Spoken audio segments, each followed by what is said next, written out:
Well, aloha everyone, and welcome to the Forgiveness Challenge 2025. I hope that this period of Christmas or solstice or turn of the year, however you celebrate it, I hope it will be peaceful and joyous for you. And I also hope that bringing some forgiveness into it will really make it even more deep, the peacefulness even deeper. So for those of you who don't know me, although I know most of you do, I'm Jane Lewis, and I teach forgiveness. It's one of my specialities. It's part of the Hawaiian practices, the Hawaiian spiritual energetic practices that I've been studying for the last 30 years. And it's something that fundamentally changed my life when I first started to understand how it really works. So the purpose of this video is to kind of warm you up for next week, when we'll be each day from the 27th to the 31st, we'll be doing a series of exercises to help you loosen up your forgiveness muscles and do some forgiving. 2025, year of completion, and a year of a time for forgiveness at the end of the year.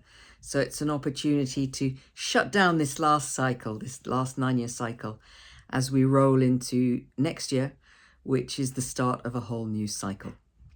So this video is preparatory, it's setting the ground. So let's talk about why forgiveness is important.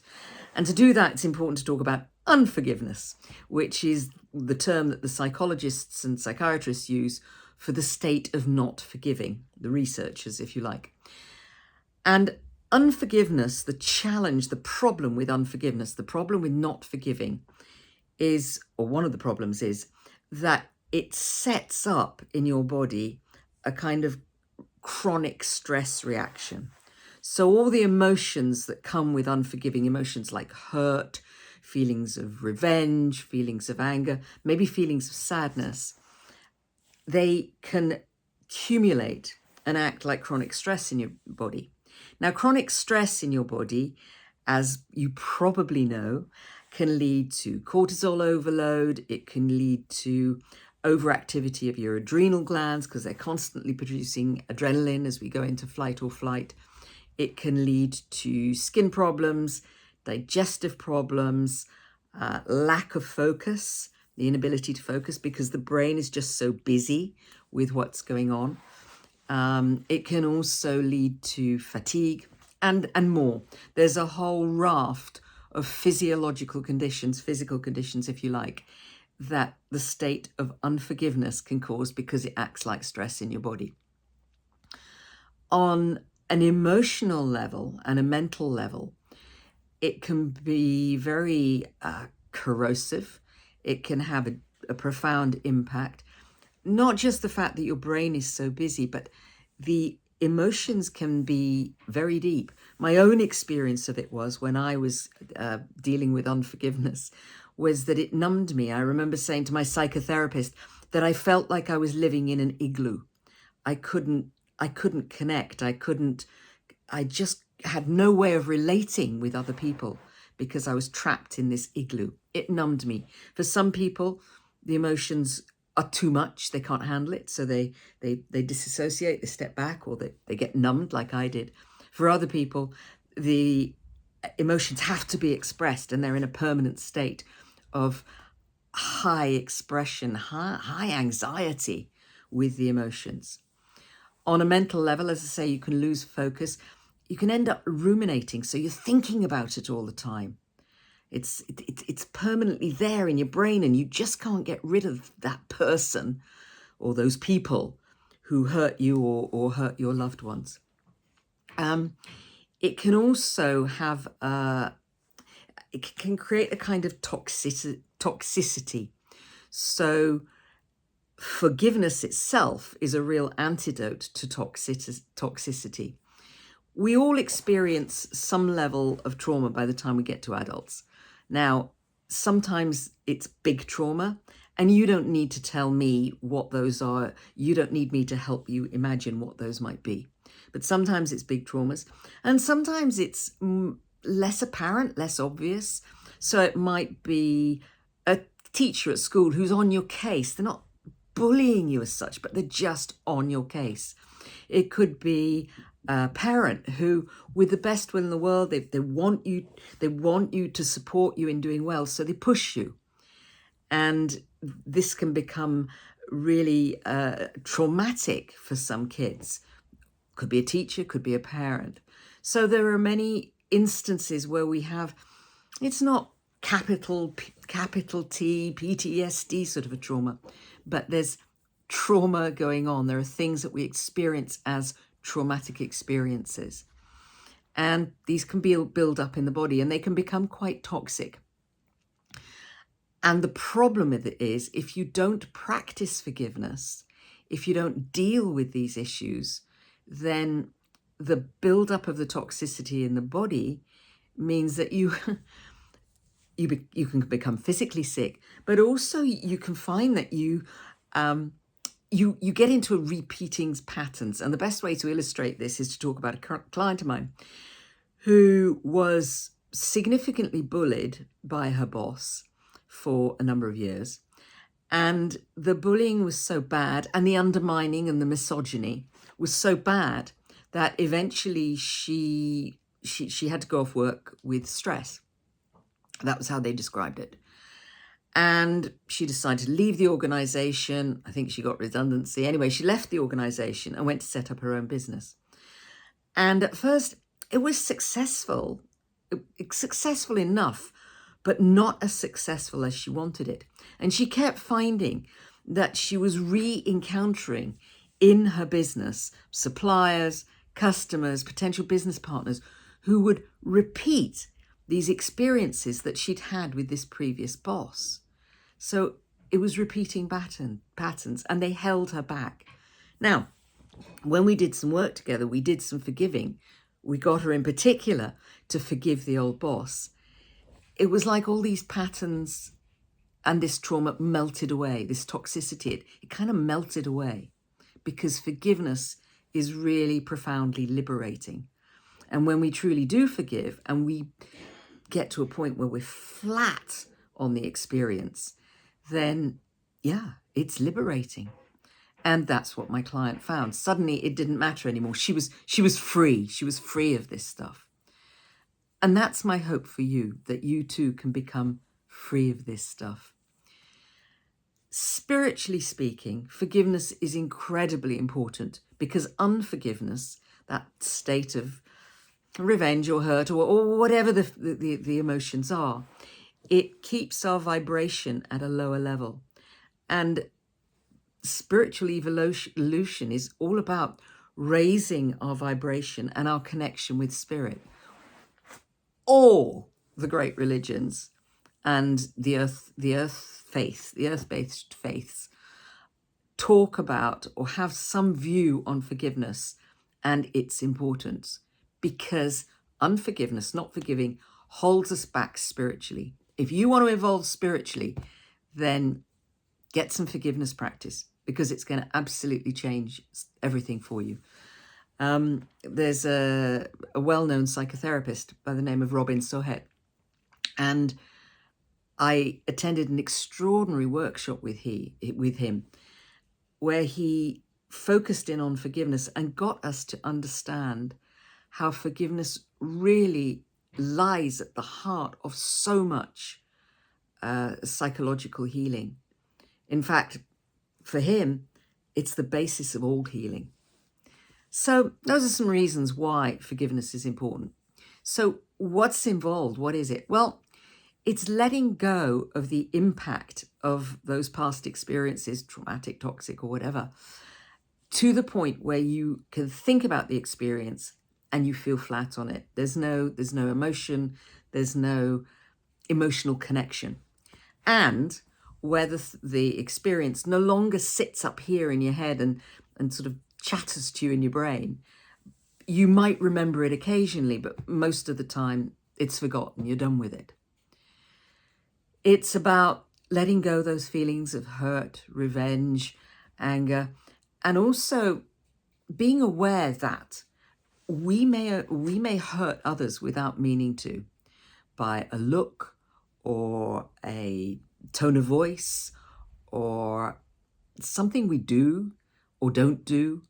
The story I often share, and you may well have heard this one, is that I was coaching on a wasn't a presentation, it was an NLP master practitioner course, and I was coaching on it. And at the end of the course, they had to do an open book exam, and because it was open book, they had to get 100%. And part of my job was to coach a couple of people through through this exam, through this test. And there was this one guy that I was working with, and it was really, really hard work. He struggled, I struggled. He was very half-assed about it. He'd go away, he'd come back, and he wouldn't have done everything that he knew he needed to do. And there was always excuses, and it was hard. It was difficult. Anyway, we got there. We got him through. He got his 100%. He got his master prac, got his certificate. And he came up to me then, and he said, Jane, I want to thank you so much for your help in getting me through this test. He said, I appreciate it, and I realized that it wasn't easy for either of us. He said, but I have to say, he said, there's something about your tone of voice. You do remind me of my school dinner lady. And that made it really, really difficult for me. How could I possibly have known? Certainly wasn't my intention. I just wanted to help him get through this exam. But you don't know, we don't know how some way that we're behaving may trigger something in other people. So there's being aware of that. When we do forgive, it is incredibly liberating. They no longer have a control over us. They no longer have a hold over us. We often think that bastard, they don't deserve my forgiveness. You're just giving your power away. Very often, the people that have hurt us, they have no idea they hurt us. Some of them have hurt us deliberately. They still may have they don't waste time on thinking about it. Some of them may. But when we don't forgive, when we refuse to forgive, we give away our power, and we turn the energy on ourselves, and can be really, really corrosive. One of the exercises I'll get you to do in the forgiveness challenge, when I ran it on a previous forgiveness challenge, people had extraordinary experiences of just how corrosive that lack of forgiveness was, and how it was kind of eating them up inside. So forgiveness is liberating. And it really is one of the most healing things you can do. It's the antidote to toxic work experiences, toxic life experiences. It's an antidote to trauma as well. And when we practice forgiveness in our life, in our work, in our relationships, we really open up the possibility of creativity and growth in organizations. Organizations with a forgiving culture are so much more productive than organizations where mistakes are not forgiven. So, a little bit on the Hawaiian forgiveness code, because the Hawaiians were really, really big on forgiveness. For the ancient Hawaiians, forgiveness was absolutely essential. Didn't matter how somebody had affected you, you had to forgive them. And they identified 3 different types of forgiveness. There was hala, heva, and ino. Hala was the unintentional hurt. So, for example, when I spoke in a voice like the school dinner lady, I was hurting this guy who was trying to get his test, but I had no intention. I had no awareness. It was accidental. A heva is to go overboard. So my favorite example of heva is, somebody's dumped you. I've done this myself. And they've said they want no more to do with you, but you can't resist phoning them up or walking past their house just to see if they're in. Or my favorite example is the Australian revenge story of the woman who'd been dumped and went back to collect all her clothes, and unbeknownst to her ex, stuffed a load of frozen prawns in the. They had these curtains on poles, and the poles were hollow, so she stuffed a load of frozen prawns in the curtain poles, and left them to rot. And gradually the house started to stink so badly that the ex and his new lover moved into a new home, taking the poles with them. Now, you could argue it's an Eno, but it's somewhere between an Eno and a Hever, because an Eno is very actively, consciously, deliberately doing something to hurt somebody. It's fully intentional. But even that, no matter how bad the Eno, it should be forgiven. Because when we don't forgive, the person that we really hurt is ourselves. So that's my preamble, my warm-up. The how of all this will be revealed in the exercises and practices I'll be giving you from the 27th to the 31st. And my invitation to you between now and then is just to start thinking about, what does forgiveness mean to you? Who do you need to forgive?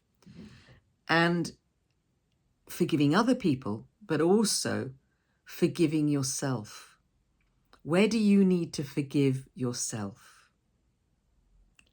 So, with all that being said, I hope you have a very, very happy turn of the year. And I look forward to seeing you in a couple of days, where we're going to get going on the exercises and the processes to really bring forgiveness home to you. Aloha.